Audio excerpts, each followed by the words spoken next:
Hello everyone. Let us start a new chapter in physics, chapter 9, Force and Laws of Motion. In this video, we will be dealing with the first part of the chapter covering topics such as force, balanced and unbalanced forces, Galileo's concept of motion, Newton's law of motion, inertia and its types, and Newton's first law of motion. Now moving on to the introduction part, in the previous chapter motion, we have defined the motion of an object with respect to different parameters such as distance, displacement, speed, velocity, and acceleration. But what makes an object to move or to come to rest?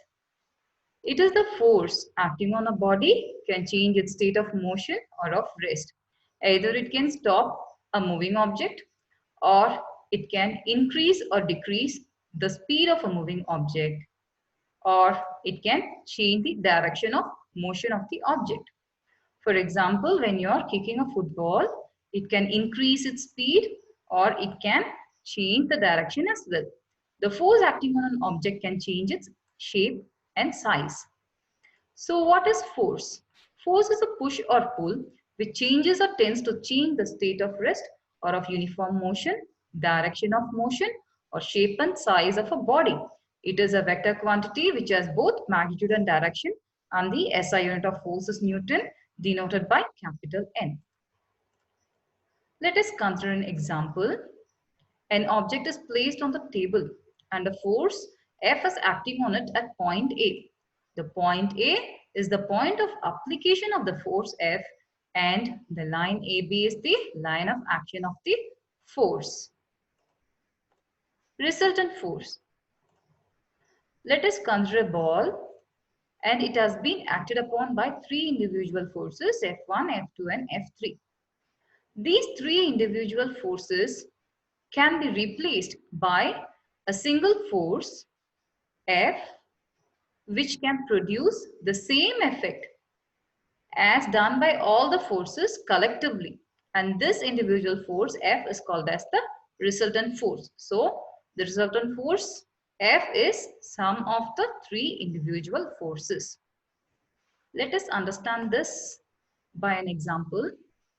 Find the resultant force when three forces such as 70 Newton, 100 Newton and 40 Newton are acting on an object simultaneously and 40 Newton forces opposite to the other two forces.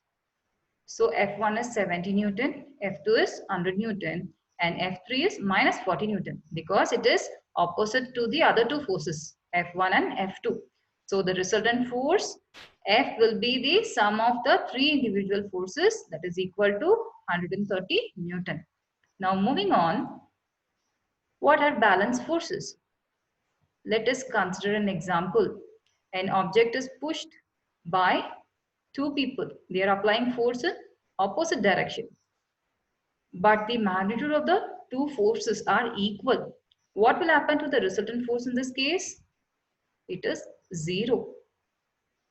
Will the object move? No, it will remain at rest. So it is the balance force which can't set any stationary body into motion or it can't change the speed or velocity of the moving body. Now moving on, what are unbalanced forces? We are considering the same example with one change, that is the magnitude of the force F1 is greater than F2. Will the resultant force will be 0 in this case? No, it is not going to be 0. Then what will happen to the position of the object? Will it remain at rest or will it start moving? It will move along the direction of the greater force, that is F1.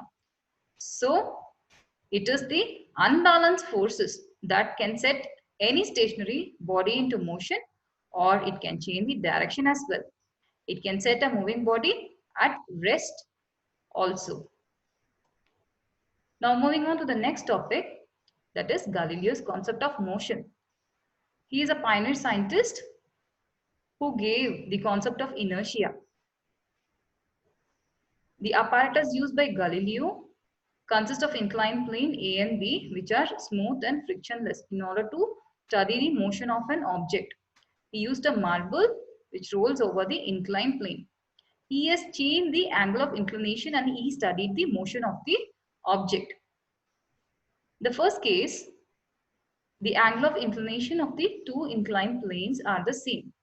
So when the marble is rolled from the inclined plane A, it will be rolling down with a greater speed and it will start climbing the inclined plane B. But it will try to cover the same height as it has started from A.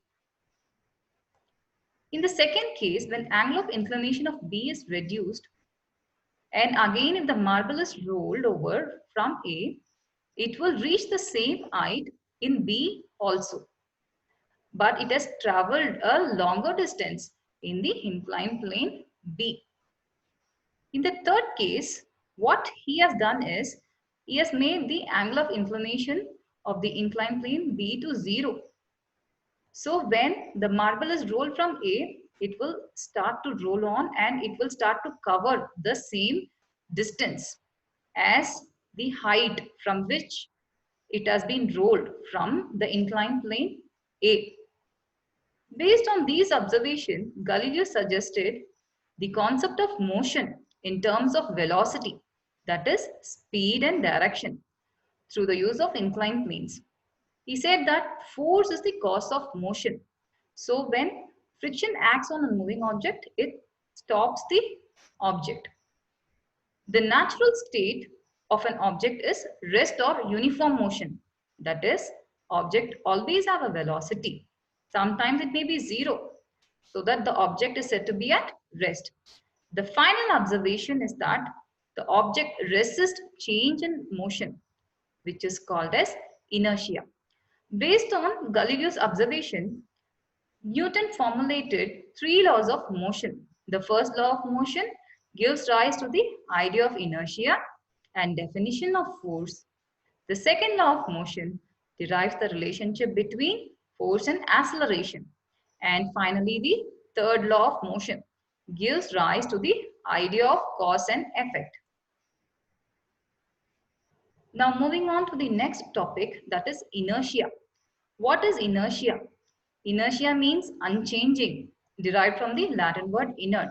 It is defined as the property of the body to resist any change in its state of rest or of uniform motion in a straight line. And inertia depends upon the mass. Let us consider an example here. We are considering an animal, elephant and a mouse. So which is having greater mass? It is an elephant. So it will be offering more inertia. That is, the mass of the body is measure of its inertia. Greater the mass, greater is its inertia. There are 3 different types of inertia. The first one is inertia of rest. It is the inability of the body to change its state of rest by itself. Let us consider an example. Let us take a glass tumbler and cover it with a thin cardboard and place a 5 rupee coin over that. Try to flick the cardboard from one end and observe what happens. The cardboard which has been flicked from one end, it will fly off. The coin which is at rest, kept on the cardboard, it remains at rest and it will be falling directly into the glass tumbler. So it is an example for inertia of rest. The coin resists to change its state. Now moving on to the second type of inertia, that is inertia of motion, which is the inability of the body to change its state of motion by itself. Now let us consider another example where a driver is driving a car. Suddenly he is applying a brake and he has been pushed forward. Do you know the reason why?